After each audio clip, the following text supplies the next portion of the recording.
പൃഥ്വിരാജ്, നിങ്ങളൊരു കട്ട ലാലേട്ടൻ ഫാനാണെന്ന് ലൂസിഫർ കണ്ടിറങ്ങിയപ്പോൾ ഒറ്റ വാക്കിൽ പറയാം. ഒരു നായക നടനായി തന്റെ കരിയറിൽ ഉച്ചസ്ഥായിയിൽ നിൽക്കുന്ന സമയത്ത് സംവിധായകന്റെ വേഷം പൃഥ്വി സ്വീകരിച്ചപ്പോൾ തന്നെ അറിയാമായിരുന്നു എന്തെങ്കിലും കൈവശമില്ലാതെ ഇത്തരമൊരു സാഹസത്തിന് മുതിരില്ല എന്ന്. അതെ, ലൂസിഫർ പക്ക മാസ്. പൃഥ്വിരാജ്, നിങ്ങൾ പ്രതീക്ഷകൾക്കപ്പുറം ജനവികാരം മനസ്സിലാക്കിയ സംവിധായകനായി എന്ന് തന്നെ പറയാം. ലാലേട്ടൻ എന്ന ബ്രാൻഡിനെ മാക്സിമം യൂസ് ചെയ്യാൻ സാധിച്ചതിൽ നിങ്ങൾക്ക് അഭിമാനിക്കാം. ആദ്യ ഷോ തിയേറ്ററിൽ കണ്ട ഓളം ലാലേട്ടൻ ഫാൻസിന്റേത് മാത്രമായിരുന്നില്ല, എല്ലാ പ്രേക്ഷകർക്കും ഒരേ വികാരമായിരുന്നു. കാത്തിരിപ്പിന്റെയും ആകാംക്ഷയുടെയും ഒടുവിലാണ് ലൂസിഫർ തിയേറ്ററിൽ എത്തിയിരിക്കുന്നത്. ലാലേട്ടൻ എന്ന മലയാളികളുടെ സ്വകാര്യ അഹങ്കാരത്തെയും മലയാള സിനിമയുടെ മുതൽക്കൂട്ടായ പൃഥ്വിരാജിന്റെ സംവിധാന മികവും ഒത്തിണങ്ങിയ ഒരു കംപ്ലീറ്റ് എന്റർടൈനർ തന്നെയാണ് നമുക്ക് ലഭിച്ചിരിക്കുന്ന ഈ ചിത്രം. പൃഥ്വിരാജ് ഒരു പുതുമുഖ സംവിധായകൻ ആണെന്ന് ഒരിക്കലും വിശ്വസിക്കാൻ സാധിക്കാത്ത രീതിയിലായിരുന്നു ഓരോ സീനും പ്രേക്ഷകരിലേക്ക് എത്തിയത്. ലാലേട്ടനെ നിങ്ങൾ എങ്ങനെ കാണാൻ ആഗ്രഹിച്ചോ അതുപോലെ തന്നെയാണ്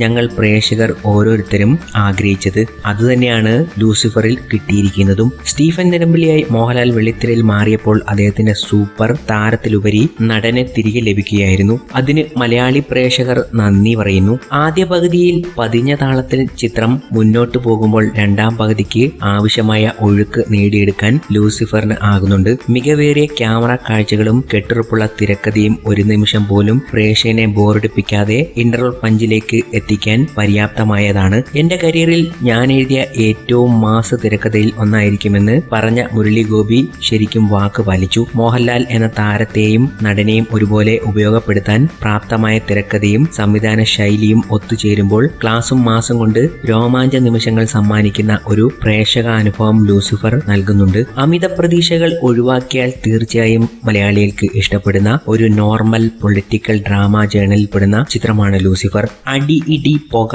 ഇത്തിരി രാഷ്ട്രീയം, ഇത്തിരി കോർപ്പറേറ്റ് കച്ചവടം, ഇത്രയെങ്കിലും സ്പോയിലർ പറയാതെ ചിത്രത്തെ വാഴ്ത്താൻ പറ്റുന്നില്ല. സ്പോയിലർ പറയണ്ട എന്ന് കരുതിയാലും കുറച്ചൊക്കെ ഇതുപോലെ പറയേണ്ടി വരും. ചിത്രത്തിന്റെ ക്യാമറ കൈകാര്യം ചെയ്തിരിക്കുന്നത് സുജിത് വാസുദേവ് ഒരു നിറഞ്ഞ കയ്യടി അർഹിക്കുന്നുണ്ട്. ആസ്വാദനത്തിന്റെ രസച്ചരട് മുറിയാതെ ചിത്രത്തെ മുന്നോട്ട് കൊണ്ടുപോകുന്നതിൽ ഛായാഗ്രഹണം വലിയൊരു പങ്ക് വഹിച്ചിട്ടുണ്ട്. ഒരു പുതുമുഖ സംവിധായകന്റെ പോരായ്മകൾ ലവലേശമില്ലാതെ ലൂസിഫറിനെ പൃഥ്വി സ്ക്രീനിൽ എത്തിക്കുമ്പോൾ അതിന്റെ പിന്നിൽ സുജിത് വാസുദേവിന്റെ അനുഭവ സമ്പത്ത് ഉണ്ട്. ലാലേട്ടൻ എന്ന ബ്രാൻഡ് എങ്ങനെ മാർക്കറ്റ് ചെയ്യാമെന്നും മോഹൻലാൽ എന്ന നടനെ എങ്ങനെ ഉപയോഗിക്കപ്പെടുത്താമെന്നും തിരിച്ചറിഞ്ഞ ഒരു ക്രൂ ലഭിച്ചതാണ് ലൂസിഫറിനെ വ്യത്യസ്തമാക്കുന്നത്. എഡിറ്റിംഗ്, ക്യാമറ, BGM, സംഗീതം തുടങ്ങി ചിത്രത്തിന്റെ സമസ്ത മേഖലകളിലും ഒരു മികവ് കാണാമായിരുന്നു. സിനിമയിലെ വലിയൊരു താരനിരയുണ്ട്. എല്ലാവരും തന്നെ തങ്ങൾക്ക് ലഭിച്ച കഥാപാത്രങ്ങളോട് നീതി പുലർത്തുന്ന പ്രകടനം തന്നെയാണ് കാഴ്ചവെച്ചിരിക്കുന്നത്. തന്റെ തിരിച്ചുവരവിൽ ഹൗ ഓൾഡ് ആർ യു, ഉദാഹരണം സുജാത, സൈറ ബാനു എന്നീ ചിത്രങ്ങൾ ഒഴിച്ചു നിർത്തിയാൽ മെച്ചപ്പെട്ട പ്രകടനങ്ങൾ ഇല്ലായിരുന്ന മഞ്ജു വാര്യർ ലൂസിഫറിൽ പ്രതീക്ഷകൾക്കപ്പുറമുള്ള ഒരു പ്രകടനം കാഴ്ചവെച്ചിട്ടുണ്ട്. ഇന്ദ്രജിത്ത്, സായ് കുമാർ, വിവേക് ഒബ്റോയ് തുടങ്ങിയവരും വളരെ മികച്ച പ്രകടനം തന്നെയാണ് കാഴ്ചവെച്ചിരിക്കുന്നത്. ടൊവിനോ തോമസിന്റെ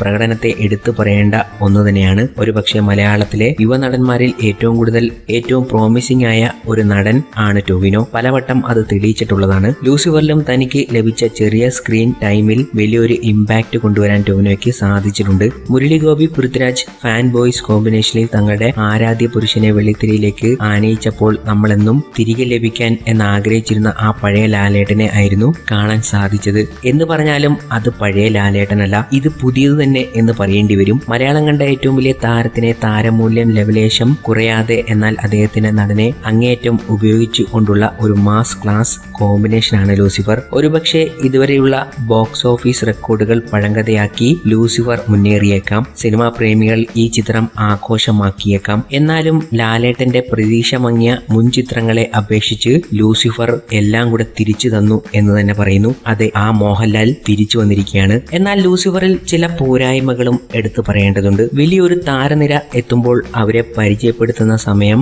ദൈർഘ്യം കൂടി എന്ന് തോന്നിപ്പോയി. ചില സീനുകളിൽ വലിച്ചു നീട്ടൽ ഉണ്ടായിരുന്നതായി തോന്നി. പടം സ്ലോ ആയിട്ടാണ് പോകുന്നത്. ദീപക് ദേവിന്റെ ബാക്ക്ഗ്രൗണ്ട് സ്കോറുകൾ ഒക്കെ മികച്ചു നിന്നിരുന്നു. എന്നാൽ ചില സ്ഥലങ്ങളിൽ അത് അരോചകമായി തോന്നി എന്ന് പറയേണ്ടി വരും. ലാലേട്ടനെ ഇഷ്ടപ്പെടുന്ന ഏതൊരു മലയാളികൾക്കും തീർച്ചയായും കാണേണ്ട സിനിമ. കണ്ടില്ലെങ്കിൽ അതൊരു നഷ്ടം തന്നെയാണ്. ക്ലൈമാക്സിലും പോസ്റ്റ് ക്രെഡിറ്റ് സീനിലും ഉൾപ്പെടുന്ന ചെറിയ വലിയ സർപ്രൈസുകൾ കരുതി വച്ചിട്ടുണ്ട് ലൂസിഫർ. പരീക്ഷണങ്ങളിലൂടെ മലയാള സിനിമയിൽ മാറ്റങ്ങൾ കൊണ്ടുവരാൻ ശ്രമിച്ചുകൊണ്ടിരിക്കുന്ന പൃഥ്വിരാജ്, നിങ്ങൾ ഇനിയും സംവിധാനം ചെയ്യണം. കാരണം നിങ്ങളാണ് ഇതിലെ താരം.